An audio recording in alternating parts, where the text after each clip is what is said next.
आजादी के बाद कांग्रेस ने देश के करीब करीब हर राज्य में सरकारें बनाई। कांग्रेस हमारे देश की एक ऐसी पार्टी जिसने हमारे देश पर 54 ईयर तक कंटिन्यू रूल किया, जिनके supreme leader Pandit Nehru, iron lady Indira Gandhi और सरदार मनमोहन सिंह थे। Pandit Nehru, Congress party leader, but settlement of India's tangled affairs presented many problems. वो पंडित नेहरू जिन्होंने हमारे देश को तब संभाला जब हमारा देश दो टुकड़ों में बंट चुका था और हमारे देश की जीडीपी ऑलमोस्ट 30 बिलियन से 40 बिलियन यूएस डॉलर। वो आयरन लेडी इंदिरा गांधी जिसने पाकिस्तान को दो टुकड़ों में स्प्लिट किया। वो सरदार मनमोहन सिंह जिन्होंने पहली बार हमारे देश की जीडीपी को डबल डिजिट तक लेके गए। 5 years.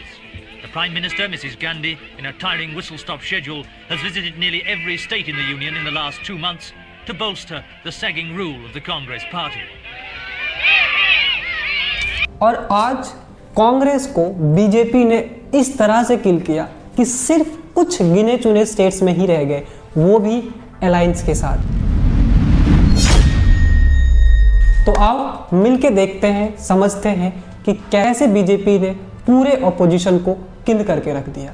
तो इनिशियली जब बीजेपी एग्जिस्ट भी नहीं करती थी तब एक ऑर्गेनाइजेशन था राष्ट्रीय स्वयं सेवक संघ AKA RSS।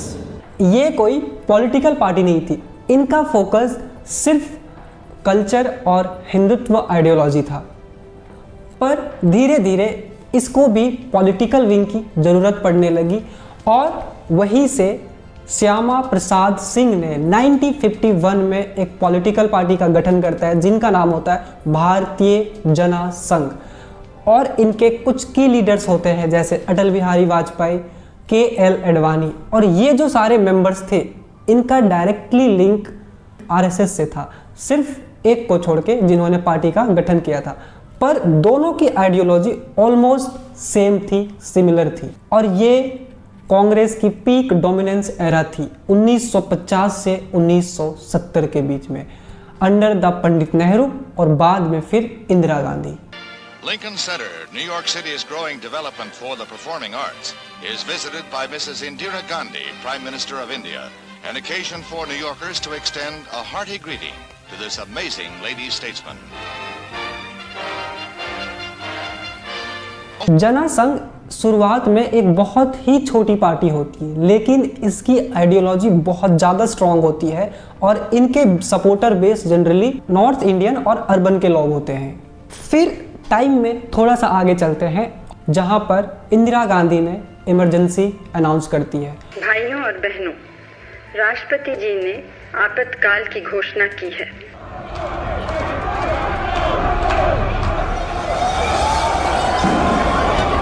इसका इफेक्ट ये होता है कि सारे ऑपोजिशन लीडर्स को जेल कर दिया जाता है, मीडिया सेंसरशिप कर दिया जाता है और उस टाइम पे एंटी कांग्रेस एंगर बहुत ज़्यादा बढ़ जाता है और जो कुछ लीडर्स बच जाते हैं वो अंडरग्राउंड हो जाते हैं। उनमें से एक हमारे current prime minister Narendra Modi भी होते हैं। ये लोग बेसिकली अंडरग्राउंड टनल के थ्रू एक जगह से दूसरे जगह मैगजीन्स पहुंचाते थे, न्यूज़पेपर की सप्लाई करते थे, बेसिकली मीडिया का काम करते थे क्योंकि मीडिया उस टाइम पे सेंसरशिप हो चुका था।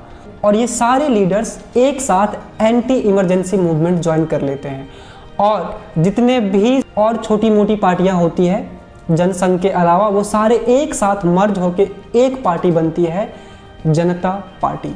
और इस पार्टी का सिर्फ एक गोल होता है इमरजेंसी के बाद कांग्रेस को डिफीट करना और ये बहुत हद तक सक्सेसफुल भी हो जाते हैं। 1977 जैसे ही इमरजेंसी ख़त्म होता है कांग्रेस इलेक्शन हार जाती और 1977 में पहली नॉन कांग्रेस पार्टी हुई जो फ्रीडम के बाद हमारे कंट्री पे रूल करती। पर सिचुएशन इस पार्टी में ख़राब होने लगी। जैसे ही ये पार्टी सत्ता में आया इसके अंदर इंटरनल कॉन्फ्लिक्ट स्टार्ट हो जाते हैं और इसका रीज़न क्या होता है, जो लीडर्स थे जना संघ के उनका डायरेक्ट लिंक RSS से था, तो डुअल मेंबरशिप इश्यूज़ के कारण उनमें इंटरनल कॉन्फ्लिक्ट शुरू हो जाता है। पर जब जनता पार्टी में ज़्यादा कॉन्फ्लिक्ट होने लगता है तो वहाँ से कुछ जो एक्स जना संघ के लीडर्स थे जैसे अटल बिहारी वाजपेयी, के.एल. आडवाणी, वरुण सिंह शेखावत, ये सब पार्टी को एग्जिट कर देते हैं और 1980 में बनाते हैं एक नया party, Bharatiya Janata party, AKA BJP।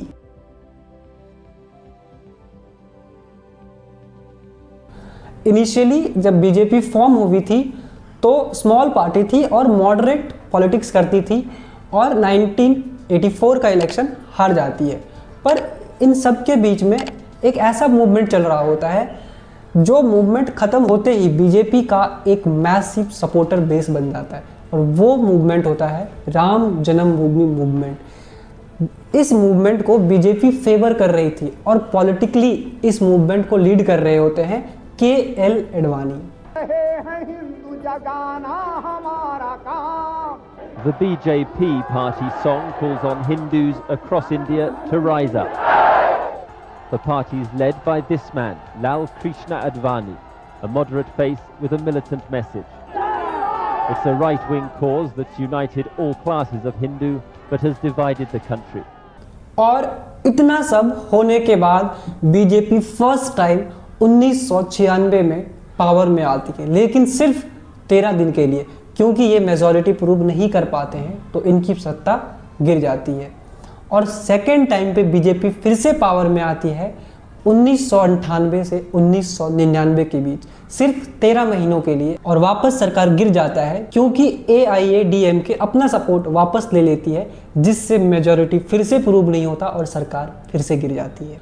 मतलब कि पावर में तो आ रही थी लेकिन मेजॉरिटी प्रूव ना होने के कारण बार बार अपना टेन्योर से पहले सरकार गिर जा रही थी। जैसे ही 1999 में सरकार गिरती है, फिर से इलेक्शन होता है और बीजेपी को 182 सीट्स मिलती है और एनडीए के साथ अलायंस करके 296 सीट कंप्लीट करके और full tenure first time government बनाती है।